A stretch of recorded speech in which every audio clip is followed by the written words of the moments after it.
আসসালামু আলাইকুম রহমতুল্লাহি তাআলা বারাকাতুহু। বাংলাদেশি নাগরিক, বাংলাদেশি পুরুষ এডলফ খান, যে কিনা এখন সুদর্শন পুরুষ নামে পরিচিত। ইতিহাসের যুগে সাধারণ পুরুষ মডেলিস্ট মানসিদের বানিয়ে দিতে সুদর্শন পুরুষ। এখন আর প্রশ্ন যদি এটা যদি সুদর্শন পুরুষ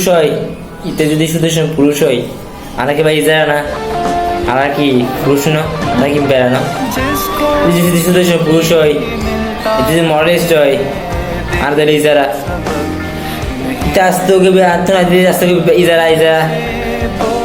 পুরুষ টুস না, এই বেগম থেকে বুড়ো ফেলা করিব, তারপর মেকআপ করিব, লিপস্টিক লাগাইব, গলার চেন লাগাইব, মেকআপ করে আন্টি দিব, চুই লাগাইব, সাজুর মতো হঠাৎ কি হরিব দেখব অবাক।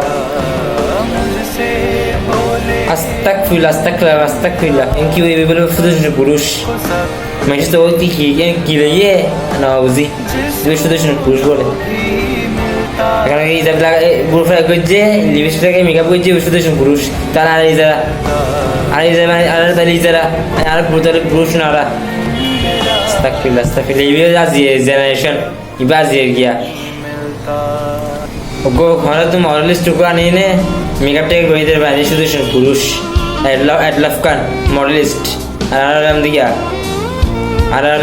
গিয়া আধা কাল্লা মারাচ্ছ দেখতে যেতে মানুষ যেতে বাপ মরে মারা গিয়ে ইন্তেকাল করছে, বাপের জাহাজ সব হইতে পারে।